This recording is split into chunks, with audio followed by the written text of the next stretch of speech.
Hello student, मैं उमेश पांडे। जैसे कि आप सभी लोग जानते हैं, class 7th chapter 11 transportation in animals and plant, जिसकी आज एक्सप्लेनेशन वीडियो आप लोग समझाई जाएगी। इस वीडियो के माध्यम से आप लोग स्टडी नोट्स प्राप्त करने वाले हैं और स्टडी नोट्स के बारे में हर एक पॉइंट जो आप लोगों को बारीकी से समझाया जाएगा। उम्मीद करता हूँ आप लोग वीडियो पूरी देखोगे, लाइक शेयर कमेंट जरूर करोगे और अगर चैनल सब्सक्राइब नहीं किया होगा तो चैनल को सब्सक्राइब करोगे। चलिए वीडियो स्टार्ट करते हैं। हेलो स्टूडेंट, बात करते हैं आज इस टॉपिक के माध्यम से आप लोग काफ़ी चीज़ें जानकारी करने वाले हो। तो सबसे पहले समझ लेते हैं ट्रांसपोर्टेशन ऑफ सब्सटेंसेस। तो नाम से लग रहा कोई चीज़ यहाँ पर ट्रांसपोर्ट करती है। ट्रांसपोर्ट मतलब समझ रहे हैं आप लोग, मतलब एक स्थान से दूसरे स्थान तक जाना। तो ये बात हो रही बेसिकली लिविंग ऑर्गेनिज्म के लिए, ठीक। तो ट्रांसपोर्टेशन ऑफ सब्सटेंसेस में आप लोग आज के टॉपिक में बहुत कुछ पढ़ने वाले हो, तो वीडियो एंड तक आप लोगों को पूरी देखनी है, तभी आप लोगों को ये टॉपिक समझ में आएगा। इन यूनिसेलुलर ऑर्गेनिज्म, तो सबसे पहले समझ लेते हैं यूनिसेलुलर ऑर्गेनिज्म होते क्या है। तो ऐसे ऑर्गेनिज्म जिसमें नंबर ऑफ सेल्स कितनी है, एक होनी चाहिए, ठीक है। जैसे अमीबा हो गया, पैरामीशियम हो गया। तो these are the common example of unicellular organism, ठीक है। ये समझ में आ गया। अब द इनटेक ऑफ फूड, अगर हम लोग कोई चीज फूड को इनटेक करते हैं, भोजन को खाते हैं, water, oxygen and removal of waste material occurs across the cell surface by the process of diffusion. तो इसी की वजह से, डिफ्यूजन प्रोसेस की वजह से जो वेस्ट मटेरियल होता है across the cell surface by the process diffusion हो पाता है, ठीक। ये क्लियर हो गया। प्लांट्स एंड एनिमल्स, हम लोग कैसे हैं, मल्टी सेलुलर ऑर्गेनिज्म है, मतलब हर एक सेल्स के लिए अलग से फंक्शंस बने हुए हैं, ठीक। क्लियर समझ में आ रहा। Plants and animals are multicellular, they have specific organ to perform specific functions. मतलब हम लोगों में एक ऑर्गन, स्पेसिफिक ऑर्गन तैयार है हर एक स्पेसिफिक फंक्शंस के लिए। समझ में आ गया। To perform these functions every cells in the plant as well as in the animal body require useful substance such as nutrients, oxygen, water. समझ में आ गया। ये सारे न्यूट्रिएंट्स की आवश्यकता पड़ती है क्योंकि ये सब हम लोगों के लिए आवश्यक होते हैं। हमारी जो सेल्स होती हैं वो स्पेसिफिक फंक्शंस करती हैं स्पेसिफिक वर्क के लिए। क्लियर समझ में आ गया। Plants and animals have a transport system to carry useful substances to every cells. तो प्लांट एंड एनिमल्स एक ट्रांसपोर्ट सिस्टम अपने पास रखते हैं जिनकी वजह से ये सब्सटेंस जो आप लोगों ने ऊपर पढ़े थे, न्यूट्रिएंट्स, ऑक्सीजन एंड वाटर, ये क्या होते हैं, ट्रांसपोर्ट हो पाते हैं, हमारे शरीर के विभिन्न अंगों तक पहुंच पाते हैं, ठीक। Of the body and the for removal of wasted material produce by the body. Clear समझ में आ गया। और जो हमारे शरीर में वेस्ट मटेरियल बनता है उसका रिमूवल भी हम लोग आसानी से कर पाते हैं। क्लियर हो गया। बात करते हैं in animals the transportation system is called, क्या बोलते हैं इसको, द सर्कुलेटरी सिस्टम। तो सर्कुलेटरी सिस्टम क्या होता है, इसको समझ लेते हैं। एंड इन प्लांट की अगर बात करें, the transportation takes place through pipeline connections called vascular bundles, ठीक है। अगर बात करेंगे एनिमल्स में, तो एनिमल्स में हम लोग ट्रांसपोर्टेशन के लिए सर्कुलेटरी सिस्टम को याद रखेंगे। और अगर हम लोग बात करते हैं प्लांट में किस तरह से ट्रांसलोकेशन होता है, ट्रांस जो होता है यहाँ पर ट्रांसफर कोई चीज होती है, सब्सटेंस एक स्थान से दूसरे स्थान तक ट्रांसपोर्ट करते हैं, तो उसके लिए with the help of vascular bundles हम लोग दिमाग में रखेंगे। क्लियर समझ में आ गया। आगे बढ़ते हैं। आगे समझाया गया है ट्रांसपोर्टेशन ऑफ सब्सटेंस जो भी होता है इन ह्यूमंस में। तो ह्यूमंस की अब बात करते हैं। Diffusion in higher multicellular organism like human is too slow and to transport substance to the all cells. तो हम लोग आसानी से सब्सटेंस का जो ट्रांसपोर्ट होता है उसको कर पाते हैं। हेंस अ फ्लूइड मीडियम कॉल्ड ब्लड, ठीक है। हमारे शरीर में ब्लड जो एक भाग है, या फिर ये कह लें ब्लड जो एक सर्कुलेशन का मीडियम होता है जिसकी वजह से सारे सब्सटेंस हमारे शरीर के विभिन्न अंगों तक पहुंच पाते हैं, जैसे वाटर हो गया और क्या, ऑक्सीजन हो गई। और आप लोगों ने कई चीजें पढ़ी थी, कई सब्सटेंस पढ़े थे। हमारे शरीर के विभिन्न अंगों तक पहुंचाने के लिए हमारे शरीर में ब्लड मौजूद होता है, इसलिए हम लोग कह सकते हैं सर्कुलेटरी सिस्टम का एक सबसे मोस्ट इंपॉर्टेंट पार्ट है जिसका नाम है ब्लड, ठीक। क्लियर समझ में आ गया। Always circulates through out the body with in a narrow tube channel called blood vessels. और हमारे संपूर्ण शरीर में ब्लड वेसल्स के माध्यम से, ध्यान रखना, ये ब्लड डायरेक्टली नहीं घूमते, ये with the help of blood vessels के माध्यम से हमारे पूरे शरीर में छाए हुए हैं और हर एक पार्ट में हमारे ब्लड ट्रांसफर होता रहता है, ठीक, ट्रांसपोर्ट होता रहता है with the help of these blood vessels. Clear हो गया। The heart blood and blood vessels together make up the circulatory system in the humans. तो जो सर्कुलेटरी सिस्टम होता है वो बेसिकली हार्ट एंड ब्लड और ब्लड वेसल्स पे ही depend करता है। तो क्लियर समझ में आ गया।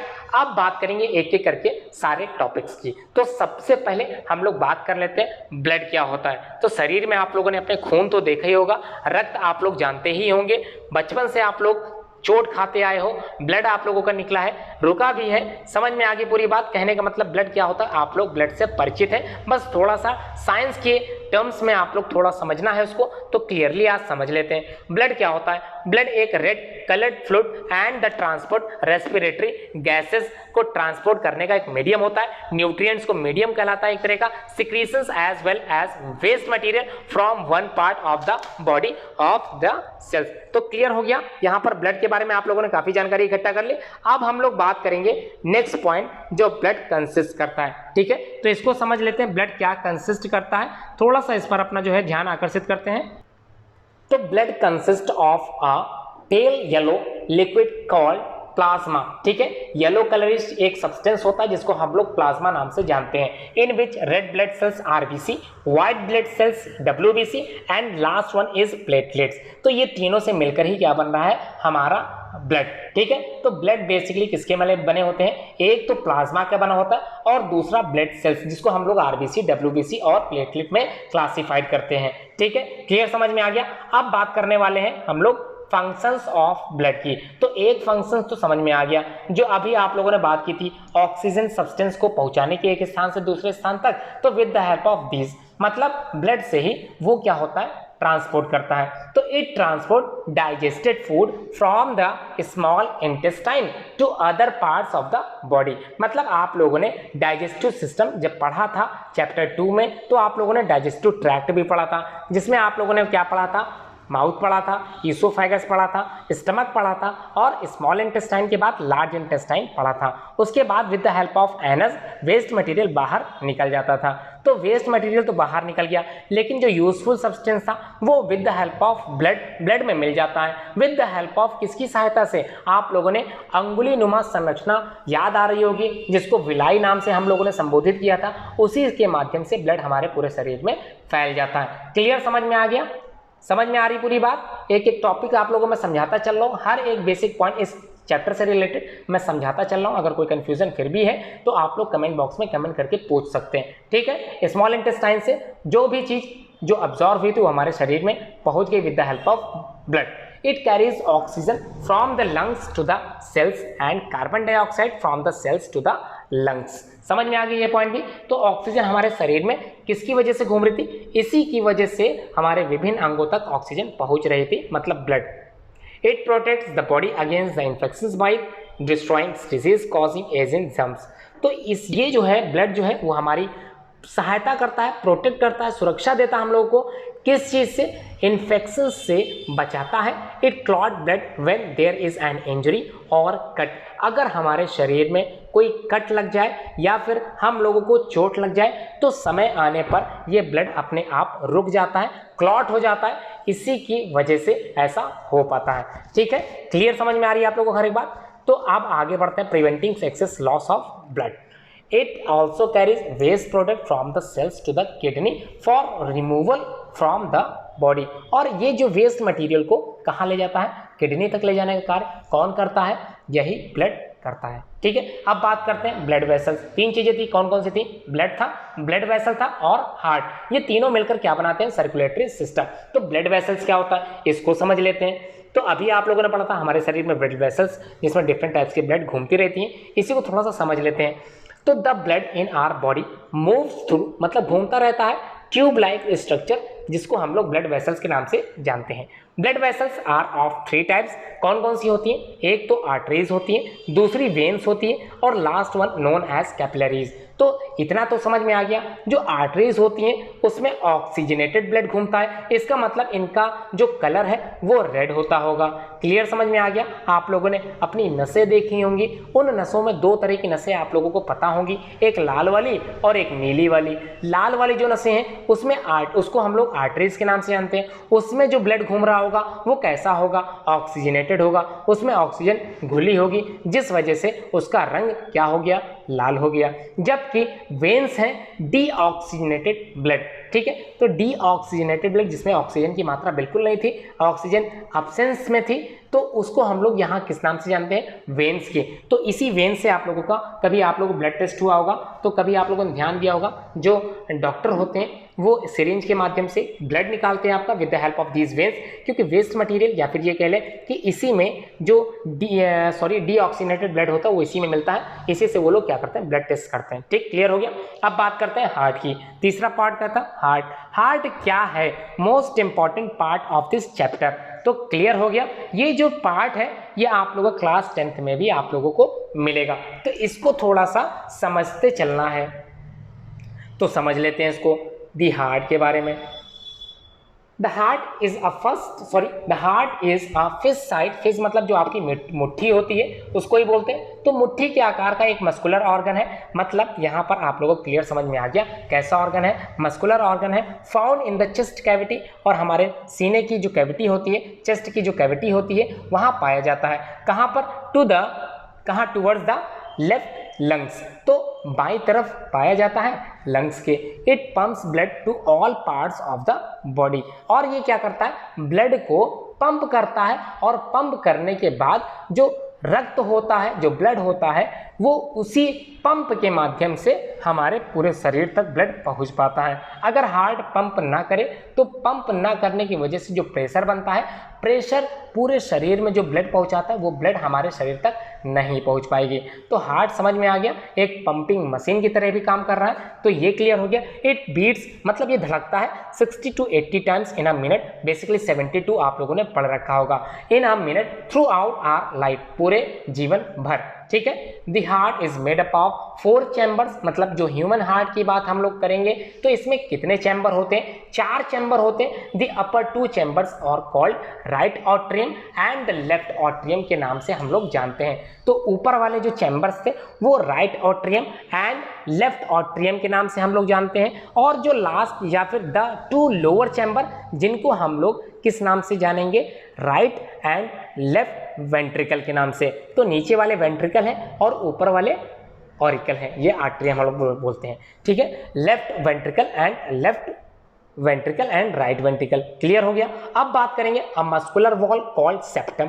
ठीक है, एक मस्कुलर वॉल होती है, दीवार होती है, जिसको हम लोग यहाँ पर सेप्टम के नाम से जानते हैं, जो सेपरेट कर देती है, अलग कर देती है the right and the left side of the heart. मतलब लेफ्ट और राइट को अलग करने वाली जो लाइन होती है, मस्कुलर वॉल होती है, उसको हम लोग सेप्टम के नाम से जानते हैं। ठीक है, ये प्रिवेंट करती है, प्रिवेंटिंग है the mixing of oxygenated blood with the deoxygenated blood. हम लोग जानते हैं कि हमारे जो हार्ट के 4 चैम्बर होते हैं, उन 4 में 2 चैम्बर में ऑक्सीजनेटेड ब्लड होती है और 2 चैम्बर में डीऑक्सीजनेटेड ब्लड होती है। इसी को मिलने से रोकने के लिए बीच में मस्कुलर वॉल दिखाई पड़ती है, जिसको हम लोग सेप्टम के नाम से जानते हैं। तो सेप्टम का वर्क आप लोग समझ गए होंगे। अब ये जो वॉल्व्स होती है, blood have, deoxygenated blood have, जो वॉल्व है, एक वॉल्व दिखाई दे रही है, उस वॉल्व्स को वो अलाउ करती है the blood to flow in only one direction. तो एक ही डायरेक्शन में इन्वॉल्व करने के लिए, चलने के लिए ये अलाउ करती है।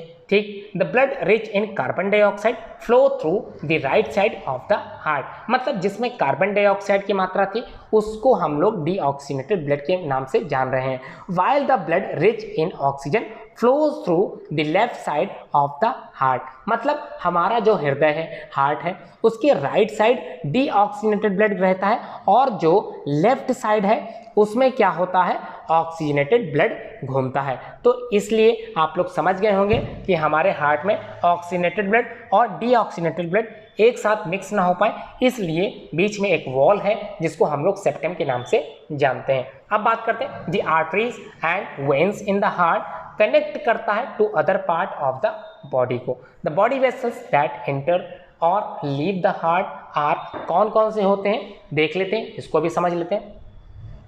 तो पहला जो पार्ट है वेना कावा, ये होता क्या है, तो हार्ट से रिलेटेड वेना कावा है क्या, it is a large when ठीक है। वेना कावा एक क्या है, वेन है जो कलेक्ट करती है ब्लड को रिच इन कार्बन डाइऑक्साइड। तो कार्बन डाइऑक्साइड की मात्रा जिस ब्लड में ज़्यादा होती है उसमें वेना कावा जो क्या करता है, कलेक्शन करने के लिए अपना पार्टिसिपेशन देता है from all parts of the body through smaller veins. समझ में आई पूरी बात। And empties the blood from the right atrium. तो ये बात आप लोगों को समझ में आ गई होगी। अब बात करते हैं पल्मोनरी आर्टरी की। तो नाम से लग रहा है कि ये एक आर्टरी है। अब बेसिकली नॉर्मल जो आर्टरीज होती हैं उसमें कैसा ब्लड होता है, ऑक्सीजनेटेड होता है। मतलब आर्टरीज में ऑक्सीजनेटेड ब्लड होता है, लेकिन एक एक्सेप्शन है, अपवाद है, पल्मोनरी आर्टरी। तो पल्मोनरी आर्टरी में ऐसा नहीं होता है। तो वैसे मोस्टली जो आर्टरीज होती हैं उसमें ऑक्सीजन जो होता है वो घुला होता है रक्त, लेकिन यहाँ पर ऐसा कुछ भी नहीं है। पल्मोनरी आर्टरी एकदम अपवाद है, एकदम क्या है, अलग, पूरा अपोजिट कैरेक्टर है आर्टरीज का। तो ये कैरी करता है ब्लड को, किस चीज़ के ब्लड को, जो rich in carbon dioxide from the right ventricle of the heart to the lungs. तो समझ में आ गया पल्मोनरी आर्टरीज के बारे में भी, क्योंकि यहाँ पर जानना ये ज़्यादा ज़रूरी है कि जो आर्टरीज होती हैं वो बेसिकली कैसा ब्लड अपने अंदर रखती हैं, वो ऑक्सीजनेटेड ब्लड रखती हैं। लेकिन अगर बात करें पल्मोनरी आर्टरी की तो जस्ट अपोजिट हो जाता है। यहाँ पर जो ब्लड होगा उसमें ऑक्सीजन नहीं होगी। क्लियर, समझ में आ गया। अब बात करें पल्मोनरी वेन की। बेसिकली वेन जो होती है, नॉर्मल जो वेन होती है उसका कैरेक्टरिस्टिक्स क्या होता है समझ लेते हैं। जो नॉर्मल वेन होती है उसमें डीऑक्सीजनेटेड ब्लड सप्लाई होता है। मतलब जो नसें होती हैं, जो नीली नसें होती हैं वो वेन्स होती हैं। क्लियर, समझ में आ गया। लेकिन जो पल्मोनरी वेन होती है ये बिल्कुल अपोजिट टू द वेन्स। मतलब यहाँ पर आप लोगों को ऑक्सीजनेटेड ब्लड दिखाई देगी, ठीक है, क्योंकि ये एक तरह का क्या है, एक्सेप्शन है। It brings oxygenated blood from the lungs to the left atrium of the heart. तो समझ में आ गया आप लोगों को पूरी बात। आधा जो ब्लड कैसा था, ऑक्सीजनेटेड वाला, वो आधे हृदय में था, आधे हार्ट में था, और डीऑक्सीजनेटेड वो आधे पार्ट में था। अब हम लोग बात करने वाले हैं most important part of the heart. तो क्या है, एओर्टा।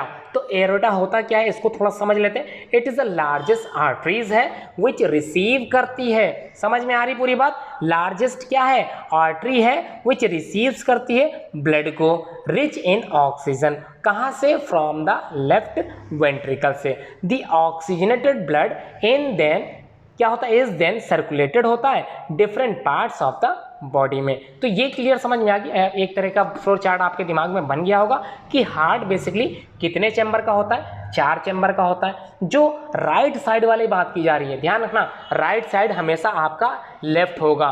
समझ में रखना, ये बात आप लोगों को ध्यान रखनी है कि जो आपका लेफ्ट है वो सामने जो हार्ट बना होगा उसका वो राइट होगा। मतलब समझ में आ गया आप लोगों को। क्लियर, समझ में आ गया। नहीं समझ में आ रहा तो बता देता हूँ। सपोज करिए ऐसा 4 चैम्बर हार्ट के मैं बना देता हूँ, ठीक है। कितने, 1, ठीक है, 2, 3 और ये 4। तो आप लोगों को ये समझ में आ रहा है ये हार्ट के 4 चैम्बर है, और जो ये जो 1 और 2 दिखा रहा है ये पार्ट क्या आपके हिसाब से ये कौन सा पार्ट होना चाहिए, लेफ्ट या राइट। तो आप लोगों को लग तो रहा होगा बिल्कुल लेफ्ट, लेकिन आप लोगों को बस यहीं पर ध्यान देना है कि ये लेफ्ट ना होकर ये क्या है, राइट है। मतलब अपर वाला पार्ट ये राइट है, और राइट क्या होगा, राइट आर्टरियम है, ठीक। और निचला वाला जो होगा वो राइट वेंट्रिकल होगा। उसी तरह ये क्या होगा, ये लेफ्ट होगा, लेफ्ट आर्टरियम होगा, और ये लेफ्ट वेंट्रिकल होगा। अब आप लोगों को इतना समझ में आ गया होगा कि ऊपर वाले से एक आप लोगों ने पढ़ा था, क्या पढ़ा था, पल्मोनरी वेन्स। पल्मोनरी वेन्स में जो ब्लड होता है वो कैसा था, ऑक्सीजनेटेड था, क्योंकि बिल्कुल अपोजिट कैरेक्टर शो होता है एज कंपेयर टू वेन्स। तो समझ में आ गई पूरी बात।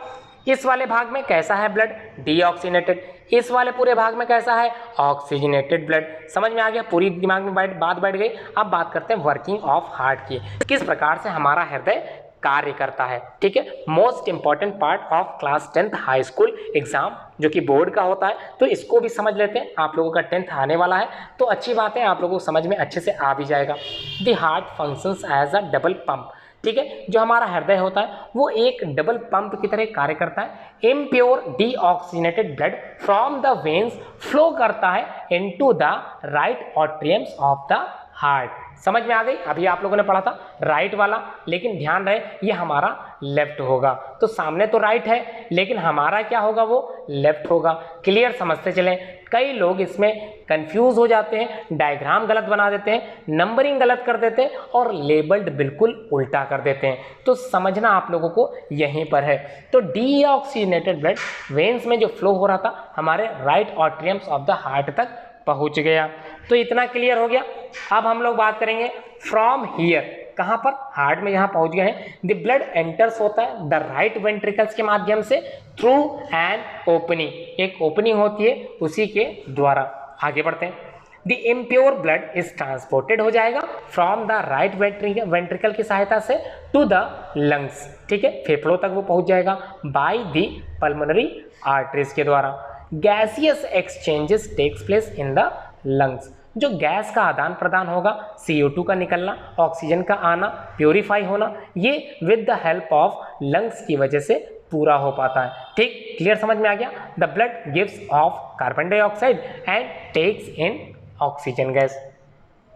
अब हम लोग बात करेंगे ऑक्सीजन रिच ब्लड की, ठीक है। ऑक्सीजन रिच ब्लड की होता क्या है इसको थोड़ा समझ लेते हैं। Oxygen rich blood is carried to the left atrium by the pulmonary vein. तो अब यहाँ पर ये चीज क्लियर हो गई कि पल्मोनरी वेन का जस्ट अपोजिट होता है, मतलब यहाँ पर ऑक्सीजनेटेड ब्लड होगा। क्लियर? समझ में आ गया? और ये कैरी कहाँ होगा? ये लेफ्ट आर्टरियम में कैरी होगा with the help of pulmonary vein. तो एक चीज क्लियर हो गई कि ऑक्सीजन जो होती है रिच ब्लड वो कैरी होता है कहाँ? लेफ्ट आर्टरियम में बाय द पल्मोनरी वेन के द्वारा। ठीक है, एक बार फिर से समझ लेते हैं डायग्राम के थ्रू। आप लोगों ने क्या पढ़ा था? यहाँ पर एक डायग्राम पढ़ा था, चैम्बर पढ़े थे, 1 2 3 4। समझ में आ गया? ये जो पार्ट है इसको हम लोग राइट नहीं बोलते। क्लियर? समझ लें, क्योंकि आपका राइट है और तो डायग्राम का क्या होगा? ये लेफ्ट होगा। समझ में आ गई पूरी बात? अब इस लेफ्ट आर्टरियम में, मतलब ऊपर वाला आर्टरियम है, नीचे वाला वेंट्रिकल है, इसमें कैसा ब्लड होगा? ऑक्सीजन रिच ब्लड होगा। क्लियर? समझ में आ गया? अब इस रिच वाले से समझना, पूरी बात समझते चलेंगे क्या चीज कही जा रही है। इस आर्टरियम से, लेफ्ट वाले आर्टरियम से क्या हो रहा? ये पल्मोनरी वेन्स क्या कर रही? कैसा ब्लड दे रही? Oxygenated blood. समझ में आई पूरी बात? कहां से ये आ रहा था ऑक्सीजनेटेड ब्लड? लंग्स से आ रहा था, फेफड़ों से आ रहा था with the help of pulmonary vein. समझ में आ गई बात? कहां पहुंचा? इसमें पहुंचा। यहां 3 नंबर से कहां पहुंचा? चौथे में पहुंचा। यहां से कहां पहुंचा? यहां से different parts of our body. समझ में आ गई पूरी बात? हमारी बॉडी सेल्स में डिफरेंट पार्ट्स में पहुंचेगा यहीं से। क्लियर? समझ में आ गया? कोई कंफ्यूजन नहीं है। अब आगे बढ़ते हैं धीरे धीरे। From here the blood flows through an opening into the left ventricle. तो लेफ्ट वेंट्रिकल में पहुंच गया। कहां से? याद करिए, 3 नंबर से कहां पहुंच गया? लेफ्ट वेंट्रिकल, जिसको 4 नंबर दिया था, वहां ब्लड, कैसा ब्लड? ऑक्सीजनेटेड ब्लड पहुंच गया। द लेफ्ट वेंट्रिकल पंप्स करेगा ऑक्सीजन रिच ब्लड को to every part of the body with the help of aorta. मतलब इस 4 से बाहर जो मिला था उसको बोलते हैं एओर्टा। इससे प्रेशर बना और कहां तक पहुंचा ब्लड हमारा oxygenated? Different part of body, मतलब हमारे शरीर में ऑक्सीजनेटेड ब्लड पूरे शरीर में पहुंच गया। ठीक, क्लियर हो गया? अब क्या होगा? The oxygen is used by the cells. हमारे जो सेल्स होंगे, डिफरेंट पार्ट्स बॉडी सेल्स होंगे, वो क्या करेंगे? ऑक्सीजन को कंज्यूम कर लेंगे एंड द सेल प्रोड्यूस करेगा क्या?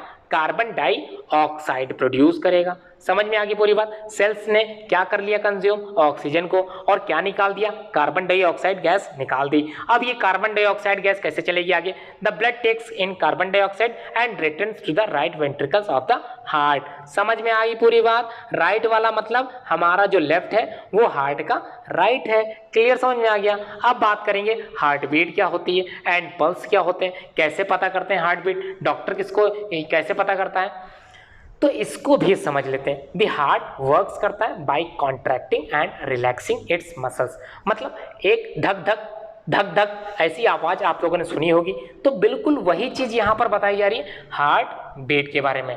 The heart works by contracting contract करेगा, रिलैक्स होगा, कॉन्ट्रैक्ट करेगा, रिलैक्स होगा, ठीक है, इट्स मसल्स के द्वारा। द कॉन्ट्रैक्शन एंड रिलैक्सेशन या रिलैक्सेशन फॉलोज आर रिदम, जिसको हम लोग हार्ट बीट के नाम से जानते हैं। क्लियर समझ में आ गया, धक धक वही वाली बात। अब बात करेंगे पल्स की, ठीक है। पल्स क्या होती है, हम लोगों ने सुना होगा बेसिकली टिक टिक टिक टिक टिक टिक, ऐसा सुना होगा।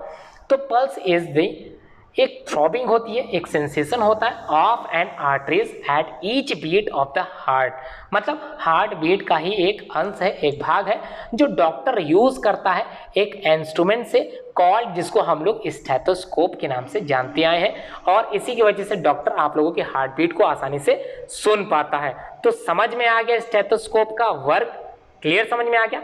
Listen to your heart beat के लिए इसका इस्तेमाल किया जाता है डॉक्टर के द्वारा। The number of beats per minute is called the pulse rate. तो जो पल्स रेट होती है नंबर ऑफ बीट्स पे डिपेंड करती है। अब हम लोग बात करने वाले हैं next part of this chapter की, जिसका नाम है lymphatic system of the human body. अभी तक क्या चल रहा था, ब्लड सर्कुलेटरी सिस्टम चल रहा था, ब्लड सर्कुलेशन चल रहा था। अब एक लिम्फेटिक सिस्टम होगा जिसमें लिम्फ वर्क करते हैं। तो होता क्या लिम्फेटिक सिस्टम, ये बना किसका होता है, ये भी बना होता है सिंपल थिंग्स का, जैसे lymph vessels and lymph nodes. Clear समझ में आ गया, lymph vessels and the lymph nodes. अब होते क्या है, as the blood flows through the capillaries, some of plasma oozes कर जाता है आउट ऑफ द वॉल के बाहर, most of the fluid enters करता है द लिम्फ वेसल्स में एंड इज ड्रेन्ड हो जाता है, वापस हो जाता है इनटू द ब्लड वेसल्स में। Before this blood is return to the circulatory system, it is filtered होने लगता है थ्रू अ लिम्फ नोड्स के द्वारा। Lymph node contain special types of cells, जिनको हम लोग लिम्फोसाइट्स के नाम से जानते हैं, which protect the human body from the diseases causing agents, या फिर हार्मफुल सब्सटेंस से हमारी सहायता करते हैं। अब बात करते हैं transportation of substance in plant. अभी तक जो बात की थी वो एनिमल्स की थी, अब हम लोग बात करेंगे प्लांट्स की। तो कैसे वर्क करता है ट्रांसपोर्टेशन सिस्टम इन प्लांट। तो सबसे पहले बात करते हैं ट्रांसपोर्टेशन ऑफ वाटर। तो वाटर कैसे ट्रांसफर होता है एक स्थान से दूसरे स्थान तक, लाइक एनिमल्स के द्वारा, जैसे एनिमल्स में होता है। तो plant also need to transport water, minerals and nutrient to all their parts, मतलब पौधों को भी या पौधे के पूरे भाग को प्लांट्स और न्यूट्रिएंट्स या मिनरल की आवश्यकता होती है। Once the water and minerals are observed from the soil by the root through the root hair, जैसे रूट हेयर के द्वारा, रूट के माध्यम से, सॉइल के माध्यम से उनको न्यूट्रिएंट्स मिल जाता है, they move up the stem and leaves through किसके द्वारा, ट्यूब लाइक स्ट्रक्चर, जिसको हम लोग जाइलम के नाम से जानते हैं। तो क्लियर समझ में आ गया, xylem basically responsible for the translocation of water. तो जाइलम के द्वारा, जो प्लांट में एक जाइलम पार्ट होता है, उसी के द्वारा डिफरेंट टाइप के जो जाइलम पार्ट, जिसके जाइलम बना होगा, उसी से क्या होता है, जो सॉइल के न्यूट्रिएंट्स थी उसको जाइलम ने क्या किया, एब्जॉर्ब कर लिया और different parts of the body तक पहुंचा दिया। क्लियर समझ में आ गया।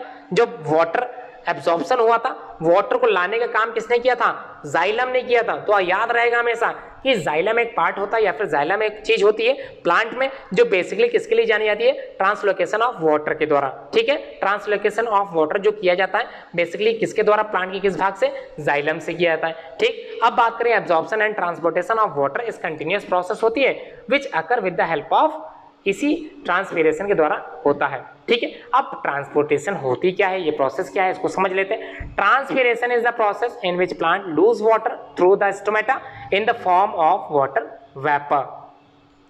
This result in water loss in the cells of the leaves and create pressure बनाता है, जिसकी वजह से द प्रेशर हेल्प्स करता है to pull the water from the roots through the xylem and stomata in each of the cells. ठीक है, each of the way to the leaves. The upward movement of sap is called ascent of sap. ठीक है, जो upward movement water का हो रहा था basically known as ascent of sap कहलाता है। अब बात करेंगे ट्रांसपोर्टेशन ऑफ फूड की। ट्रांसपोर्टेशन ऑफ फूड होता क्या है प्लांट में। अब भोजन किसने बनाया, प्लांट ने बनाया। कैसे बनाया, with the help of photosynthesis process के द्वारा बनाया। क्यों बनाया, क्या जरूरत थी बनाने की? क्योंकि हम लोग जानते हैं पेड़ पौधे होते क्या हैं, ऑटोट्रॉफ्स होते हैं, अपना भोजन खुद बनाते हैं with the help of using raw materials. अब रॉ मटेरियल्स क्या होते हैं? तो कार्बन डाइऑक्साइड एंड वाटर, ये दोनों ही क्या है? एक रॉ मटेरियल है, और रॉ मटेरियल यूज करके with the help of light and chlorophyll plant अपना भोजन खुद बनाता है, और इन द फॉर्म ऑफ स्टार्च वो फूड तैयार होता है, और वो food different parts of the plant में पहुंच जाता है with the help of phloem. ठीक है, जाइलम किसके लिए जाना जाता है? जल के द्वारा, वाटर ट्रांसलोकेशन के लिए। अब जो फ्लोएम है वो किसके लिए जाना जाएगा? This process is called translocation. अब ये ट्रांसलोकेशन हो किसका रहा है? फूड का। ये कौन कर रहा है? फ्लोएम कर रहा है। समझ में आ गई पूरी बात? अब जो बात होने वाली है वो होने वाली है एक्सक्रीटरी सिस्टम की। तो ज़्यादा पार्ट नहीं बचा है, लगभग खत्म होने वाला है, तो थोड़ा थोड़ा समझते हुए इसको आज खत्म कर लेते हैं। ठीक है, समझ में आ गया पूरी बात? एक एक पॉइंट समझ में आ गया? तो एक्सक्रीटरी सिस्टम क्या होता है? बिसाइड्स कार्बन डाइऑक्साइड गैस के अलावा the human body produces several kinds of wastage material which mix into the blood. तो कार्बन डाइऑक्साइड जो हमारे ब्लड में घुला रहता है, इसी से रिलेटेड कई तरह के और वेस्ट मटेरियल हमारे शरीर में बनते रहते हैं, और वो घुलते रहते हैं हमारे रक्त में, खून में। Waste product are often toxic होते हैं, नुकसानदेह होते हैं, and need to be removed from the body, और हमारे शरीर से बाहर निकलने की उनको बहुत ज़्यादा आवश्यकता पड़ जाती है। ठीक, the process by which metabolic wastage product are removed होते हैं, इन्हीं को हम लोग बोलते हैं एक्सक्रीशन। समझ में आ गया एक्सक्रीशन होता क्या है? डेफिनेशन लिख लोगे आप लोग। अब बात करते हैं एक्सक्रीशन इन एनिमल्स। एनिमल्स में किस प्रकार से एक्सक्रीशन होता है? तो अगर बात करें यूनिसेलुलर ऑर्गेनिज्म की, like amoeba, paramecium and lower animals like hydra and sponges, wastage product are excreted by the process of diffusion. तो ये डिफ्यूजन प्रोसेस है जो एक सिंगल सेल करता है। पूरी शरीर की जो क्रिया होती है, पूरी क्रियाएं हमेशा एक सेल्स के द्वारा ही पूरी हो पाती हैं। तो डिफ्यूजन समझ में आ गया, थ्रू देयर बॉडी के द्वारा। लेकिन हम लोग कैसे हैं? Multi cellular. Large animals have special organ for the excretion. हम लोगों में एक स्पेशल ऑर्गन है, ह्यूमन एक्सक्रीटरी सिस्टम तैयार होता है, जिसकी वजह से वेस्ट मटेरियल बाहर निकल पाता है। The human excretory system is made up of, किस चीज का बना होता है? हम लोग का एक्सक्रीटरी सिस्टम समझ लेते हैं इसको एक एक करके। तो ये जो एक्सक्रीटरी सिस्टम इन ह्यूमंस की अगर हम लोग बात करें तो kidney, ureter, urinary bladder and the urethra, इन सारी चीज़ों से मिलकर हम लोगों का एक्सक्रीटरी सिस्टम तैयार होता है। A human being has 2 kidney located in the abdominal cavity. तो हम लोगों में कितनी किडनी पाई जाती हैं? 2 किडनी पाई जाती हैं एब्डोमिनल कैविटी में। Each kidney consist of a large number of coil tubes called nephrons. तो नेफ्रॉन्स एक तरह की यूनिट है इसी एक्सक्रीटरी सिस्टम की। क्लियर हो गया? द नेफ्रॉन्स क्या करता है? फिल्टर कर देता है। किस चीज को फिल्टर करता है? वेस्ट प्रोडक्ट को फ्रॉम द ब्लड से, अलग कर देता है वेस्ट मटेरियल को हमारे ब्लड से।